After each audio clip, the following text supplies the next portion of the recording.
제가 여러분과 맺어가는 관계를 그냥 교인과 목사로서 좀 이렇게 멀찍이 떨어져서 있으려고 하기보다는 가족이 되기 원하고 친구가 되기 원하기 때문에 더 이제 그런 마음인 것 같습니다. 그렇습니다. 저는 교회에 친구가 있는 목사입니다. 그리고 진짜 친구가 있습니다. 우리 심경보 형제라고 진짜 같은 50대에 접어든 친구도 한 명 있습니다. 그 친구는 지금 있나요? 예. 저기 있는데요. 자기가 먼저 말 놓고 지내자라고 했으면서 저는 그래서 친구가 그러자고 하니까 그렇게 하는데 너는 왜 안 그러니?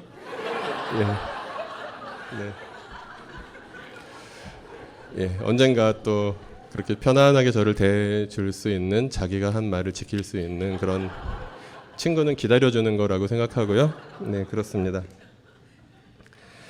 목회자 족구 모임, 목회자 탁구 모임, 목회자 축구 모임, 목회자 독서 모임, 목회자 동기 모임, 제가 참여를 하고 있거나 아니면 참여를 한 번이라도 권유받았던 이제 그런 모임들입니다. 목사님들이 이제 월요일에 쉬시고요. 그 쉬는 월요일을 이용해서 많은 다양한 목사님들끼리 서로의 아픔을 나누는 이제 그런 모임들이 많이 있습니다. 목회자 나름대로의 어떤 스트레스도 해소해야 되고 목회자들끼리 건강도 챙기고 그런 것들이 꼭 필요합니다. 그러나 어떻게 생각해 보면 그것을 우리 교회 가족들하고 하면 안 되나? 이제 그런 생각도 듭니다. 그리고 저는 또 나름대로 그것이 여러분하고 함께하는 관계 속에서 많이 해소되고 있기 때문에 목회자들만의 성도들과 별도의 모임을 꼭 가져야 할 필요를 개인적으로 느끼지도 못하고 그리고 일부러 가지려고 노력도 하지는 않는 것 같습니다. 작년에 청어람이라고 교회 개혁에 조금 이렇게 좀 앞장서면서 연구소 겸 운동단체라고 볼 수 있는 그 기관에서 어떤 교회 개혁과 관련한 토론회를 했는데 토론 주제 중 하나가 뭐였는지 아십니까? 목회자와 성도는 과연 친구가 될 수 있을까? 그 치열한 토론이 벌어졌다고 들었습니다. 네. 전통적인 교회들과 개혁 지향적인 교회들의 공통점이 있습니다. 그것은 예수님을 주로 모신다, 고백한다는 공통점은 물론 당연히 있겠지만 목회자와 성도들 간의 거리가 떨어져 있다라는 것입니다. 목회자와 성도들이 한 가족이 되지 못하고 전통적인 교회에서 굉장히 권위주의적인 교회에서는 목회자가 왕이고 성도들은 백성입니다. 그리고 개혁지향적인 교회에서는 목회자는 6년이나 7년 정도를 사역하고 떠나갈 사람입니다. 그래서 개혁지향적이든 전통적이고 보수적이든 목회자가 함께 성도가 되고 목회자이기 이전에 함께 그리스도인이고 서로 사랑과 또 아픔을 나누고 우정을 나눌 수 있는 관계, 이런 것들이 사실 쉽지 않은 이 한국 기독교의 환경이라는 것은 제가 너무 지나치게 이야기하는 것만은 아닐 것 같습니다. 그런데 여러분, 목회자와 성도 간의 참된 우정이 가능할까라는 질문이 가능한 것처럼 여러분, 성도 간에는 참된 우정이 가능합니까? 저는 그럴 수도 있지만 그렇지 않을 수도 있다고 생각합니다. 성도 간의 진실한 나눔을 가지는 공동체는 얼마든지 가능합니다. 그러나 성도 간의 진실한 나눔을 가지지 아니하고 그저 웃는 얼굴로 악수하는 관계, 그냥 집사님 이러면서 미소 짓고 그냥 눈인사 나누는 정도의 관계로 한평생 한 교회에서 살아도 그렇게 그런 관계만 유지하는 것도 역시 가능하다는 것입니다. 그래서 목회자냐 성도냐가 중요한 게 아니라 이 공동체가 과연 공동체 안에서 공동체 구성원들이 친구요, 가족이요, 정말 우리가 형제님, 자매님이라는 말이 마땅한 호칭이 없어서 그냥 붙여주는 것이 아니라 형제라고 하면 정말 그를 나의 형제로 여기는가, 자매라고 하면 그를 나의 자매로 여기는가에 대한 성찰이 있고 거기에 대한 실천이 있는 그런 고백이어야 한다는 생각을 합니다. 저도 역시 제가 20대, 30대 그 기독교 교회의 어떤 교육자 사역을 하면서 그런 경험을 많이 못 해보았습니다. 제가 20대 중반부터 전도사 사역을 할 때 어린 전도사님을 잘 돌봐주시는 권사님들의 많은 사랑을 받으면서 그렇게 첫 사역지에서부터 그 사역을 시작하기는 했고, 그리고 이렇게 교회의 평균 연령들이 좀 높다 보니까 저를 많이 귀여워해 주시는 그런 부분들은 있었지만 성도는 성도였고 사역자는 사역자였습니다. 가족이라기보다는 그냥 섬김을 받는 그런 사람이었고, 또 저는 또 나름대로 직업적으로 그리고 어떤 전문성을 가지고 섬기는 사람이었고, 그런 관계를 맺으면서 살다가 40살, 41살 정도 되었을 때 2009년, 2010년 정도에 아내를 따라서 그 문제의 나들목교회라는 곳에 가게 되었습니다. 그리고 그곳에서 교회 안에 있는 여러 구역 예배 같은 것을 운영하고 구역을 편성해주고 그 구역들이 잘 돌아갈 수 있도록 그런 역할을 하던 사역자에서 가정교회 가족으로서 생활을 시작하게 되었습니다. 그리고 정말 가족이 되었습니다. 그런 가운데 저는 중학교 2학년 때 예수님 막 믿고 구원받은 느낌이 막 확 들어서 그렇게 막 눈물 콧물 흘리면서 그렇게 감격적이었던 것에 버금가는 그런 놀라운 감격을 저는 2010년에 가정교회 가족들과 함께 마음을 나누고 삶을 나누면서 경험하게 되었습니다. 제가 요즘은 설교를 자주 하니까 하나님께서 저에게 주신 어떤 창조성을 설교를 작성하는 데 사용합니다. 근데 그 당시에는 부교역자라서 설교를 자주 할 기회가 없어서 그래서 좀 시를 좀 썼던 그 제 40대 초반의 시절이 있었는데요. 제가 40대 초반의 감성으로 썼던 시 한 편을 읽어드리도록 하겠습니다. 2010년 겨울 참 좋은 사람들을 만났네. 착하고 맑은 눈을 가진 마음 따뜻한 사람들. 초라하고 가진 것 없으나 함께라면 부족함이 없는 사람들. 짐짓 좋은 모습을 보이고자 꾸미고 감추지 않아도 편안한 사람들. 세상의 아픔과 슬픔에 대하여 함께 눈물 흘릴 줄 아는 사람들. 그들과 함께 나는 살았네. 그들과 함께 나는 아팠네. 그들과 함께 나는 눈물 겨웠네. 2010년 겨울 참 좋은 사람들을 사랑했네. 그 겨울 눈이 참 많이 내렸네. 남자는 사랑을 하면 시를 쓰게 되거든요. 저같이 뭐 이렇게 약간 외모를 보면 시를 전혀 쓰게 생기지 않은 사람이 시를 쓰게 만들 정도로 제가 경험한 가정교회라는 공동체는 그런 참 사랑을 경험할 수 있었던 것 같은 진실한 사랑을 경험할 수 있었던 그런 공동체였습니다. 저보다 많이 어렸고 그리고 싱글들이 대부분이었고 지금도 여전히 싱글인 친구들도 있고 지금도 함께 교회를 하고 있는 함께 교회에서 우리 교회에서 가족인 친구들도 있는데요. 네. 교회는 친구들의 집단입니다.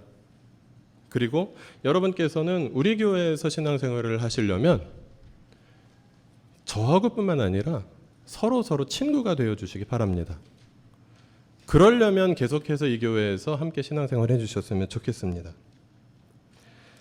그것은 저의 개인적인 취향이 아닙니다. 그것은 성경에서 예수님께서 하신 말씀입니다. 어떻게 나와 있냐면요. 요한복음 15장 13절부터 15절 읽어보시겠습니까? 사람이 자기 친구를 위하여 자기 목숨을 내놓는 것보다 더 큰 사랑은 없다. 내가 너희에게 명한 것을 너희가 행하면 너희는 나의 친구다. 이제부터는 내가 너희를 종이라고 부르지 않겠다. 종은 그의 주인이 무엇을 하는지를 알지 못한다. 나는 너희를 친구라고 불렀다. 내가 아버지에게서 들은 모든 것을 너희에게 알려주었기 때문이다. 우리는 예수님의 친구입니다. 예수님은 우리 친구이십니다. 그런데 예수님께서 우리를 친구로 삼아 주신 것은 엄청난 의미가 있습니다. 그것은 나는 너희를 위해서 내 목숨을 내놓는다라는 말씀에 들어 있습니다. 예수님과 우리가 친구 관계가 되는 것은 그리스도의 십자가를 통해서입니다. 예수께서 우리를 위해서 죽으셨기 때문에 우리가 예수님의 친구가 될 수 있다라는 것입니다. 그리고 그 관계의 주도권이 예수님한테 있습니다. 예수님 같은 분한테 우리가 친구 좀 합시다.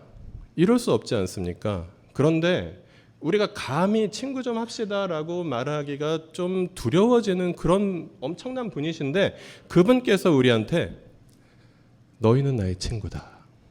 내가 너를 종이라고 하지 않고 나의 친구다 불렀다라고 말씀하셨습니다. 그래서 사실 자격으로 보면 예수님 친구 될 자격이 있는 사람이 우리 중에 얼마나 있겠습니까? 한두 명 계시면 다행일까? 그런데 우리의 자격 요건이랑 전혀 상관없이 예수님께서 주도적으로 우리에게 다가오셔서 손을 내밀어 주셨고 친구가 되자 말씀해 주셨죠. 그래서 우리는 예수님의 친구가 되었습니다. 마치 제가 경보 형제의 친구가 될 자격이 없지만 그 자격 여부에 상관없이 경보 형제가 우리 친구로 지내자라고 이야기했기 때문에 우리가 이제 친구가 될 수 있었던 것처럼 그런 것이죠. 그런데 여기에는 인격적인 반응이 수반됩니다. 예수님께서는 우리에게 너는 나의 친구다라고 말씀하셨는데 여기 승진 목자님도 있고 원열 목자님도 계신데 이 분들이 예수님한테 네 나도 당신의 친구가 되겠습니다라고 인격적으로 반응을 하면 그 친구 관계가 성립된다는 것입니다. 만약에 반응하지 않으면 예수님을 애타게 기다리게만 하고 예수님께서 우리의 친구가 되기 위해서 십자가에 달려 돌아가신 그 희생을 헛되게 하는 우리는 그런 사람들이었겠죠. 그러나 다행히 우리가 이렇게 예수님의 초대에 응해서 예수님이 내민 손을 잡았기 때문에 우리가 함께 예수님의 친구가 됐다라는 것이죠. 그래서 우리는 예수님의 친구이고요. 우리가 예수님의 친구이기 때문에 옆에 계신 분들 이렇게 보세요. 예수님의 친구들입니다. 친구의 친구를 사랑했네라는 노래도 있지만 우리는 예수님의 친구이기 때문에 내 친구의 친구예요. 그래서 우리는 모두가 친구입니다. 우리는 친구의 친구를 사랑하는 사람들이고 그래서 우리는 함께 서로 사랑하는 친구들이다 라는 고백을 함께 할 수 있는 것이죠. 그런데 친구들에게는 두 개의 의무가 있습니다. 우정을 지킬 의무가 있잖아요. 예수님께서 나와 우정을 지키려면 내 말을 지켜야 된다 라고 말씀하셨고 그 두 개의 명령이 이렇게 있습니다. 요한복음 15장 12절 같이 읽어보실까요? 내 계명은 이것이다. 내가 너희를 사랑한 것 같이 너희도 서로 사랑하여라. 첫 번째 계명은 서로 사랑하라라는 명령입니다. 그래서 우리는 예수님의 함께 친구된 사람들이기 때문에 서로 사랑해야 하고 서로 친구로서 함께 존재해야 하는데 예수님께서는 그 기준을 굉장히 명확하게 말씀해 주셨어요. 그리고 몸소 보여주셨습니다. 사람이 친구를 위해서 자기 목숨을 버리는 것보다 더 큰 사랑은 없다. 참된 친구는 친구를 위해서 목숨을 버린다. 내 모든 것을 다 바쳐서 사랑할 수 있을 때까지 사랑하는 것, 그것이 진정한 친구다라고 말씀하셨고요. 두 번째로 내 증인이 되어라 라고 말씀하셨습니다. 사도행전 1장 8절 우리가 너무도 잘 아는 말씀이기도 한데요. 같이 읽겠습니다. 그러나 성령이 너에게 내리시면 너희는 능력을 받고 예루살렘과 온 유대와 사마리아에서 그리고 마침내 땅 끝에까지 이르러 내 증인이 될 것이다. 완벽한 어떤 사랑을 할 수 없고 완전한 증인이 될 수는 없다 하더라도 이 길을 가기 위해서 예수님의 친구 노릇을 제대로 하기 위해서 내가 노력하고 서로의 노력을 격려해주고 함께 노력하는 사람들, 그들이 우리입니다. 예. 우리는 그래서 예수님의 친구들이고 함께 친구가 되고요. 예. 제가 나들목 일산교회 목사 노릇을 길이길이 오래오래 하고 싶어서 이런 말씀 드리는 것이 아니라 우리는 목회자든 성도든 전혀 그런 차별이 없는 우리는 가족이고요, 형제이고 자매이고 친구들입니다. 저보다 연세가 많으신 분들 혹시 계시면 저의 형이요 누나이고요. 저보다 나이가 어리신 분들이 많이 계신데 저의 사랑하는 다 동생들이라는 것입니다. 그래서 형이라고 불러도 되고 오빠라고 불러도 되고 이름을 불러도 되고 그렇다라는 것이죠. 반말을 하셔도 되고요. 어떤 가족은 저한테 계속해서 반말을 하는 가족도 있습니다. 저는 좋아요. 그렇게 되었으면 좋겠습니다. 우리는 계속해서 2019년 한 해 동안 그리스도 안에서 예수 안에서 예수님의 친구 되어 우리가 함께 친구 되었음을 계속해서 확인하고 계속해서 가꾸어 갔으면 좋겠습니다. 우정의 관계를, 우정의 공동체를 함께 만들어 갔으면 좋겠습니다. 그런데 예수님의 친구가 된 사람들은 신약 성경을 통해서 우리가 알 수 있는 것은 그들이 교회를 이루었다라는 것입니다. 마치 우리가 교회이듯이요. 먼저 사도행전 4장 앞부분을 좀 보시면 예루살렘에서 오순절 성령 강림 사건을 경험한 사람들이 교회를 이루었습니다.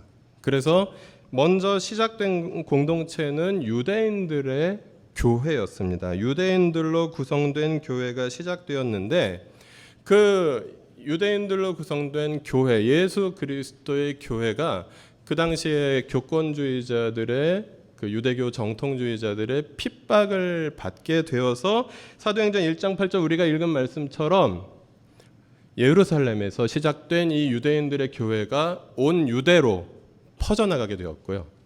그 다음에 사마리아로 퍼져나가게 되었고 땅 끝까지 퍼져나가게 되었다.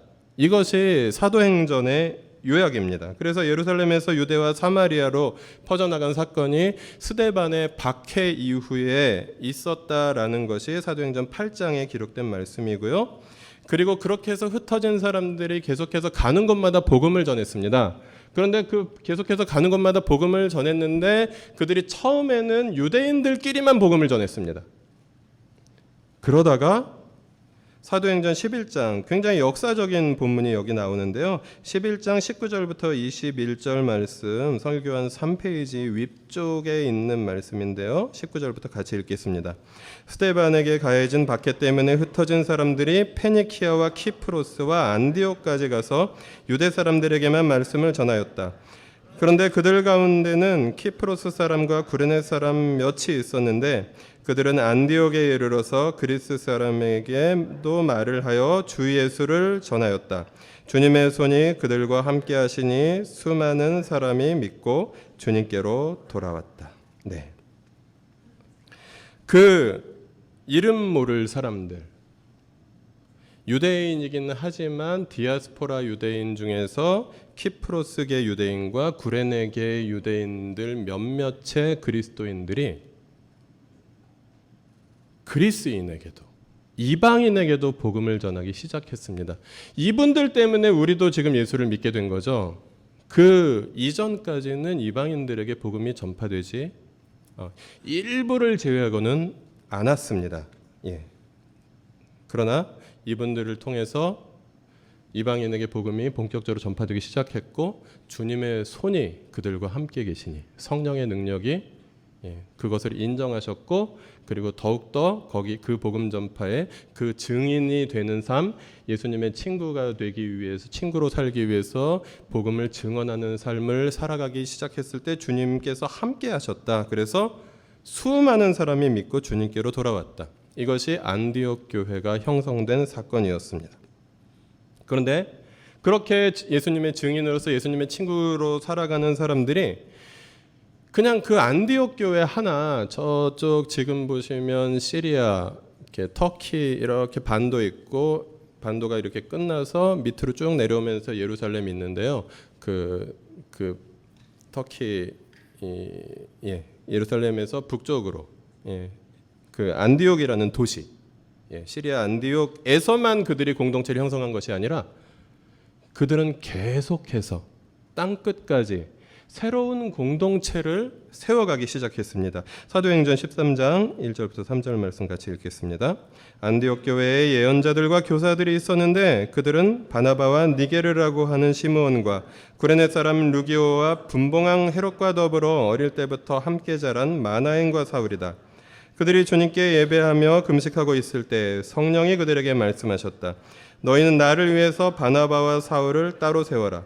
내가 그들에게 맡기려 하는 일이 있다. 그래서 그들은 금식하고 기도한 뒤에 두 사람에게 안수를 하여 떠나 보냈다. 네, 우리가 바울 사도라고 지금도 그분이 쓴 편지를 이렇게 하나님의 이렇게 말씀으로 우리가 많이 받고 있는 그 사울 그리고 바나바를 따로 세워서 보내라. 라는 하나님의 말씀에 그들은 긍정적으로 반응했고 그래서 바울의 1차, 2차 전도 여행을 바울의 1차, 2차 전도 여행이 펼쳐졌고요. 그래서 1차 전도 여행을 통해서 터키 지역 전역에 교회들이 세워졌습니다. 그리고 2차 전도 여행을 통해서 그리스 지역 그리고 그 동시대에 다른 어떤 사도들의 복음 전도에 의해서 그리스 로마 지역, 그래서 넓게는 유럽 지역에, 그리고 또 다른 사도들에 의해서 아시아와 아프리카에 복음이 전파되기 시작했습니다. 예수님의 친구들은 가는 곳마다 복음을 전했고 만나는 사람들에게마다 복음을 전했고 그리고 그들은 공동체를 이루어서 서로 사랑하면서 살아갔습니다. 그러나 그들은 결코 자기들끼리만 사랑하는 것이 아니라 또 다른 사람들에게 복음을 전하고 또 새로운 사람들과 함께 또 복음을 나누는 그런 사랑의 공동체를 세워가며 예수님의 증인으로서 그래서 사랑하며 증인이 되는 예수님의 친구로서의 삶을 그렇게 계속해서 살아갔고 그 결과로 우리에게까지 복음이 들어와서 우리가 복음을 받아들였고 우리가 이렇게 사랑의 공동체를 함께 세워가며 주님의 친구로 그리고 서로의 친구로 살아가게 되며 이제 하나님께서는 우리를 통해서 또 어딘가에 우리가 예수님의 증인 노릇을 잘 할 수 있도록 도우실 것이고 그리고 우리를 사용하실 것입니다. 여러분 중에 이제 다행히 이미 가정교회에 속하신 분들 계실 것이에요. 10년 후에 여러분들이 속한 마두 하나로 새말 성저 대화 빠트링 한매 한매 가정교회 6개의 가정교회가 있는데요. 그 가정교회는 10년 후에 어떻게 될까요?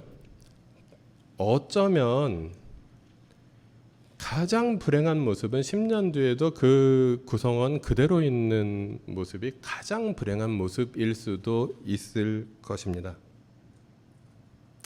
하나님께서 우리를 서로 사랑하게 하셔서 한평생 함께 살아가는 것인데 그런데 예수님의 친구로서 계속 살아가다 보면 어딘가에서 누군가에 계속해서 복음을 전하게 되고 또 새로운 공동체를 세우게 된다는 것입니다. 저에게는 그 예수님을 처음 믿었던 감격에 버금가게 감격스러웠던 그 2010년 지금부터 9년 전에 경험했던 그 공동체에 함께 있었던 사람들이 있습니다. 그 명단 중에서 여러분이 아실 만한 사람들의 이름은 다음과 같습니다. 강신일, 김진형, 문원열, 류지연, 엄주옥, 유형석, 윤동혁, 이진아, 정민경, 정서형, 조혜린, 최미선. 가나다 순으로 이렇게 기록되어 있고요. 그리고 가나다 순으로 하다 보니까 부부 관계가 무시되고 섞여 있는데 이 중에 대부분은 부부도 아니었습니다. 12명의 언약 가족들이 그 중에서 9명은 지금도 우리와 함께하고 있습니다. 근데 한 가정교회로 그냥 계속해서 존재하는 것이 아니라 6개의 가정교회를 직접 세우거나 분가시켰습니다. 그리고 그 작은 대광 하나님 나라 가정교회 그리고 일산 가정교회라는 그 작은 공동체 한 개가 여러분이 함께 예배 드리고 있는 나들목 일산교회라는 교회를 세우게 되었습니다.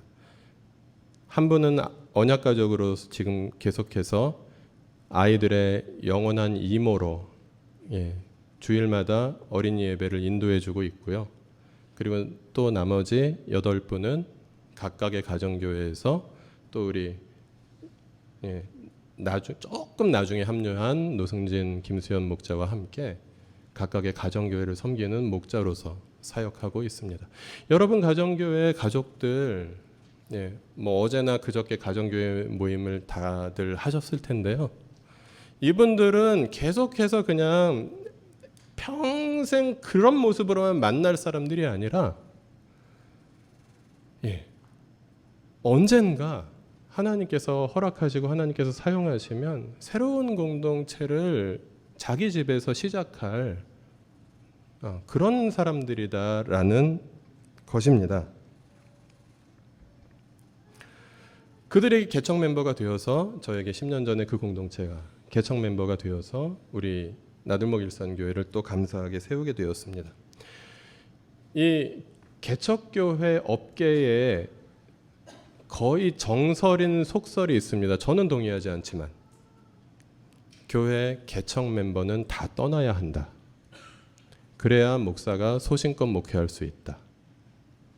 혹은 교회 초창기 개척 멤버는 다 떠날 것이다. 이런 속설이 있습니다.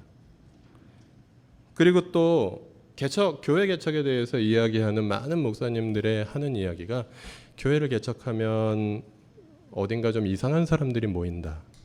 이런 이야기도 있습니다. 교회 개척을 안 해봤거나 개척교회 작은 교회 모이는 분들을 좀 무시하는 그런 이야기죠. 함께 하는 사람들이 있기 때문에 교회는 개척됩니다. 저나 이진아 목사가 아무리 열심히 한다고 해서 교회가 개척되지 않습니다. 물론 하나님께서 인도하시고 하나님께서 우리에게 은혜를 주셔서 우리 교회가 개척되어서 한 3년 이렇게 오고 있는데요.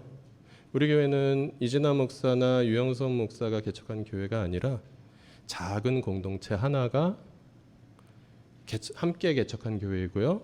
그 작은 공동체 하나가 좀 커진 교회입니다. 그것이 우리들의 모습이고요. 그래서 특별히 초기에 함께했던 초기에 나들목 교회에서 개척을 허락받기 위해서 함께 모였던 40명의 개척 멤버가 있습니다.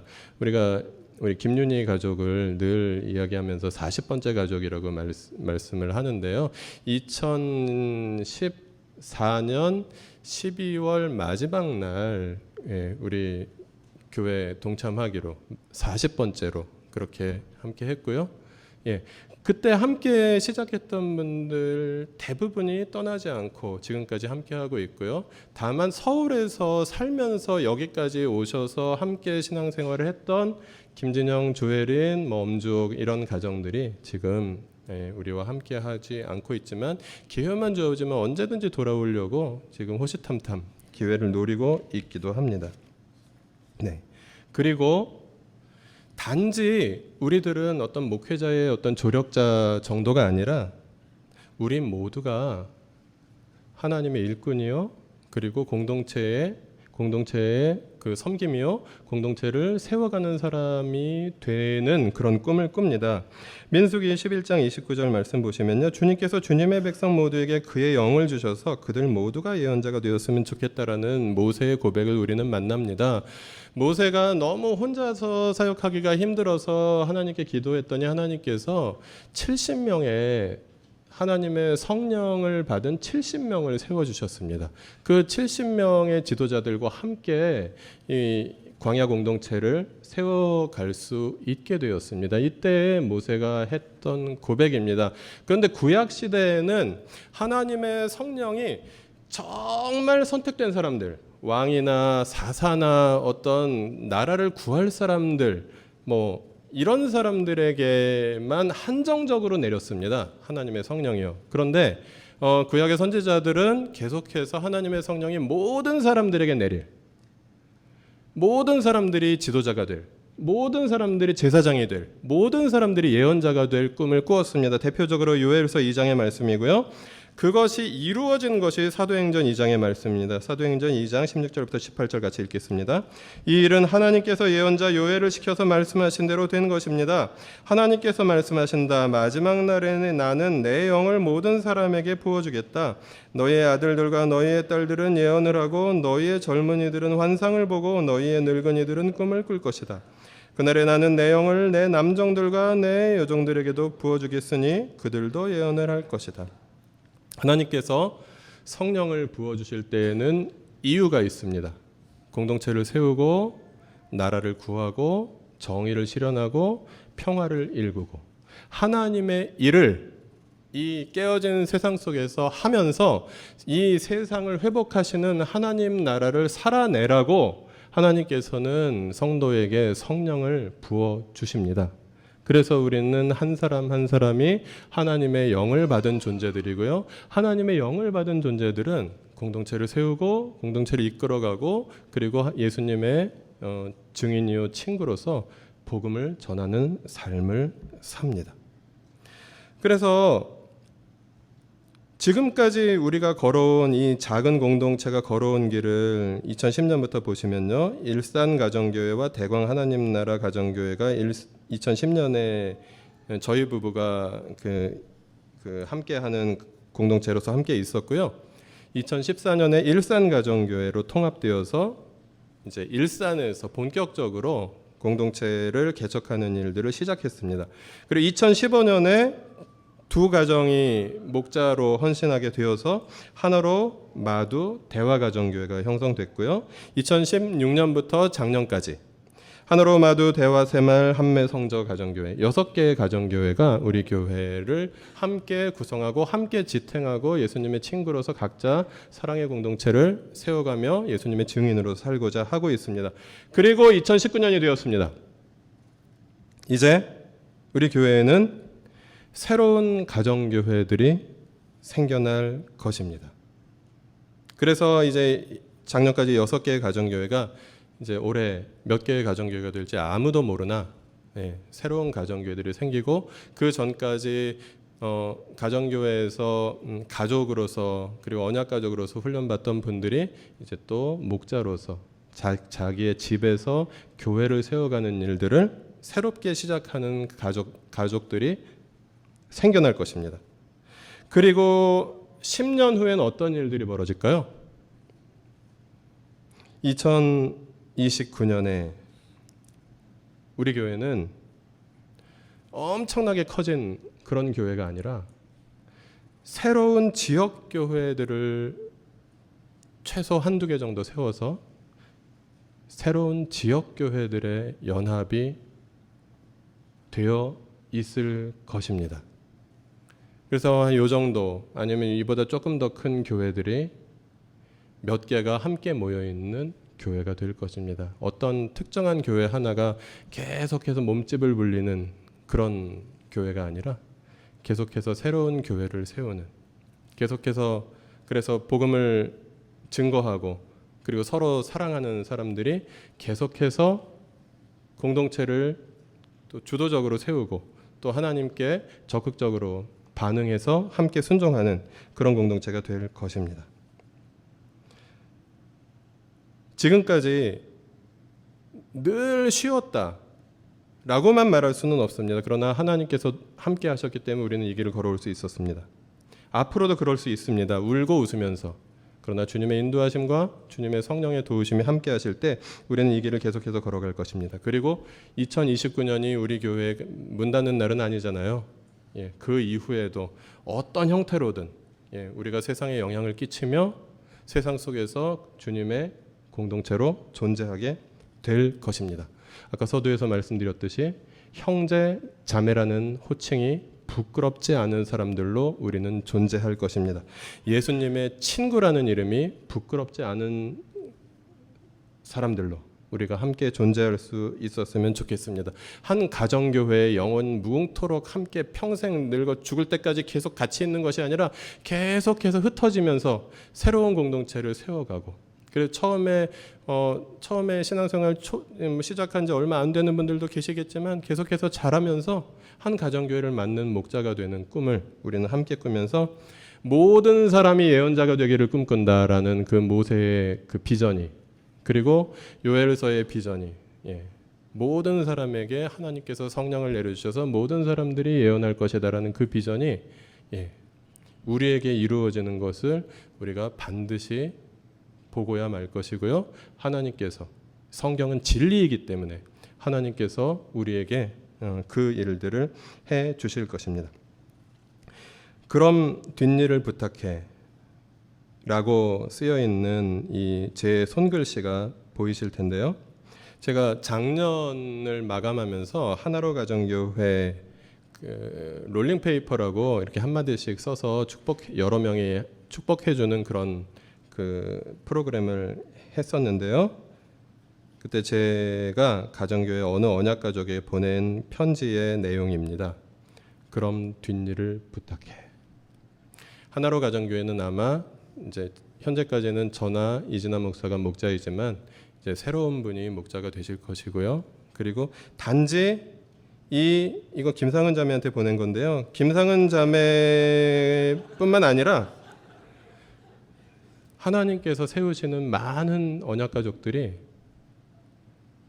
우리 교회의 새로운 목자님으로서 새로운 공동체를 세워가기 시작할 2019년은 그런 의미 있는 해가 될 것입니다. 그리고 이 일산 언저리에서 그냥 우리끼리 행복한, 그리고 절대로 일산을 떠나면 안 되는 그런 교회가 아니라 다양한 모습으로, 한 10년 있으면 남북 통일의 평화의 이 과정이 훨씬 더 진전될 것입니다. 그때는 우리가 남한에만 있으리라는 법도 없습니다. 남한이든 북한이든 세계 어디든 우리가 받은 이 복음을 가지고 예수님의 친구로서 어딘가에서 예수님을 증언하면서 예수님께서 십자가에 달려서 우리에게 허락하신 그 사랑을 나누면서 살아가는 새로운 공동체를 계속해서 만드는 사람들로 우리는 그렇게 살게 될 것입니다. 그래서 우리는 모두 언젠가 다 뿔뿔이 흩어져서 새로운 공동체를 만들게 될 것이고, 그런 가운데에서도 새로운 사람들을 섬기고 사랑하면서 그렇게 증인이 될 것입니다. 그래서 우리는 함께이고 하나이지만 또 언젠가 헤어질, 그런 의미에서는 헤어질 사람들일 수도 있습니다. 그날을 우리가 함께 믿음으로 바라보면서 그리고 사랑으로 기대하면서 한 걸음 한 걸음 같이 나아갔으면 좋겠습니다. 그리고 지금 여기에서 함께 예배를 드리는 이미 기성세대가 된 우리들뿐만이 아니라 우리와 우리 자녀들을 통해서 계속해서 하나님 나라의 복음은 주님이 다시 오실 때까지 전파되어야 하고요. 그리고 모든 사람들에 의해서 살아내어져야 합니다. 예수님의 친구 여러분, 서로 사랑하면서 예수님의 증인이 되면서 그렇게 사랑의 공동체를 계속해서 새롭게 세워나가는 우리들이 되라고 주님께서는, 우리의 친구 되신 주님께서 우리에게 말씀하십니다. 마지막으로 지난주에 또 설교 마지막에 읽었던 말씀, 에베소서 4장 13절 14절 말씀 같이 읽으면서 오늘 말씀 나눔 마치도록 하겠습니다. 그리하여 우리 모두가 하나님의 아들을 믿는 일과 아는 일에 하나가 되고 온전한 사람이 되어서 그리스도의 충만하심의 경지에까지 다다르게 됩니다. 우리는 이 이상 더 어린아이로 있어서는 안 됩니다.